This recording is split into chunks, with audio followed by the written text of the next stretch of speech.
ചേട്ടാ പെണ്ണ് പറ്റില്ല. അതിനുമുമ്പ് നക്ഷത്രവും കിടി ജാതകവും കുറിച്ചു. തന്ത തട്ടിപ്പോകുന്നല്ലേ? ഇതിനുള്ള മറുപടി ഞാൻ കൊച്ചിന്റെ 10ാം വയസ്സിൽ പറയാം. ശാലിനി,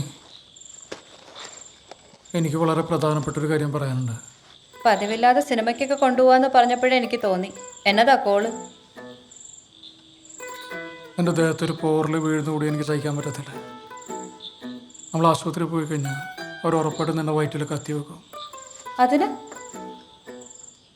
നമുക്ക് ഈ പ്രസവം നമ്മുടെ വീട്ടിൽ വെച്ച് നടത്താം. വിവരമില്ലേ നിങ്ങൾക്ക്? പ്രസവം ഒന്ന് കേൾക്കുമ്പോഴേ എനിക്ക് പേടിയാ, പിന്നല്ലേ വീട്ടിൽ വെച്ച്.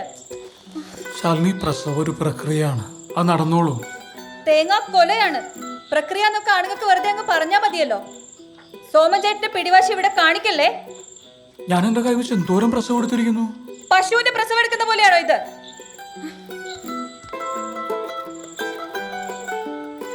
ശാലിനി, അതിനുള്ള എല്ലാ സൗകര്യങ്ങളും ഒരുക്കിയിട്ട് മാത്രമേ നമ്മൾ പ്രസവം നടത്തുകയുള്ളൂ. നിനക്കെന്നെ വിശ്വാസമില്ലേ? ഇനിയിപ്പൊ ഞാൻ സമ്മതിച്ചാൽ തന്നെ എന്റെ വീട്ടുകാർ സമ്മതിക്കോ? വെറുതെ നാട്ടുകാരെ കൊണ്ട് ഓരോന്ന് പറയിക്കാനായിട്ട്. എനിക്ക് നിന്റെ സമ്മതം മാത്രം മതി, വേറെ ഒരാളുടെ സമ്മതം വേണ്ട. സോമൻ ചേട്ടൻ പറഞ്ഞ എന്തെങ്കിലും കാര്യത്തിന് ഞാൻ ഇതുവരെ എതിര് പറഞ്ഞിട്ടുണ്ടോ? പക്ഷെ എന്റെ കുഞ്ഞിന്റെ ജീവൻ വെച്ച് കളിക്കാൻ ഞാൻ സമ്മതിക്കത്തില്ല.